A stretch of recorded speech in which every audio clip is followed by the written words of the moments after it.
face of Bukayo Saka, which is all Arsenal fans care about. Yeah, that's right, Steve. He came off early in the second half. An obvious move to make by Mikel Arteta, immediately receiving treatment there. I think the biggest worry there was the 2 or 3 minutes after the challenge was made.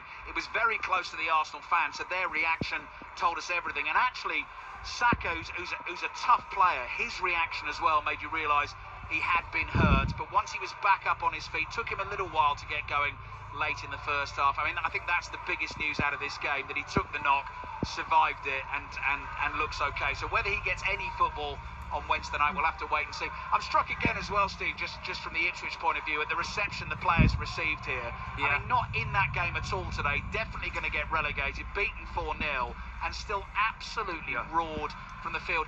And Steve, it's like the discussion we had pre-match, with Brenner, who's commentated on Ipswich for BBC Radio Suffolk forever and a day. It's where they've come from to where they're at. So this season ultimately disappointing, but these fans have been on such a ride, and they're totally with this team all the way, and credit to them for that. I just think, Matt, I know we talk a lot about the gap between the Premier League and the Championship, but not every team that comes up goes straight back down, but more and more do. Doesn't it say everything that you can have a team 17 points from safety whose fans still believe they've given it absolutely everything? Yeah, I think it's incredible, and I think the recent history does build into that, because as been mentioned, they're just so happy to be playing and coming and watching football in the Premier League at this stadium. They've got a good structure to the club now. They've got some investment. The stadium's great, and I just think that they appreciate that, and that's a nice thing, because the expectation can soon spiral out of control. And all of a sudden, it gets a bit of a nasty edge to it. I think it would be interesting to see the start of the Championship season next season, and the expectation of the supporters, I believe, is for them to bounce straight back. So that's when it will start to get a little bit heavy for the Ipswich players and management, if that doesn't go well. I'll correct myself, 15 points from safety, otherwise it would have been absolutely rubber stamped today. I suppose the thing to say is, Ali, next season they will be so many teams cup final though, so it'll be a different experience next year. They will. I mean, they'll obviously have the experience of last season to build on. A lot will depend as well, Steve, on, we spoke about Kieran McKenna before the game. Ipswich fans delighted that he says he's sticking around. If that is the case, then that is huge for them.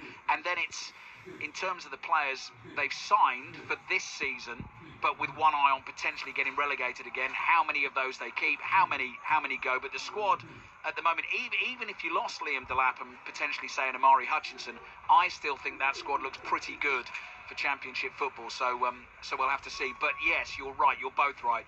There will be a lot of expectation on them in the Championship this time around, certainly compared to when they popped up as, having been promoted from League One and just flew through the division. Great stuff, you two. Thank you very much. Ali Bruceball and Matt Upson there at Portman Road. Ipswich 0, Arsenal 4, Fulham 1, Chelsea 2, Manchester United 0. Wolves won the full times in the Premier League in the 2 o'clock kickoffs. Only 5 teams have picked up more points than Wolves since Vitor Pereira arrived at the back end of last year. Astonishing from them. Another victory this afternoon for Wolverhampton Wanderers. Manchester United's Premier League safety has been confirmed despite their defeat. United fans will be absolutely delighted to hear, I'm sure. Another miserable afternoon for them. Their 15th defeat of this Premier League season. As I say, we'll try and bring you as much live reaction as humanly possible between now and 4:30. Women's Super League, Manchester City and Everton drew 1-1. It's just finished. Tottenham 2, Aston Villa 3. Remember, at 5 o'clock, Barcelona-Chelsea, first leg of the Women's Champions League semi-final, and St Johnstone 0, Celtic 4 is the half-time score in the Scottish Cup semi-final. So we'll keep you right up to date with that, and we'll focus in on the King Power Stadium ahead of Leicester versus Liverpool in full, all after the news on 5 Live with John Barnes. The voice of the UK. This is BBC Radio 5 Live.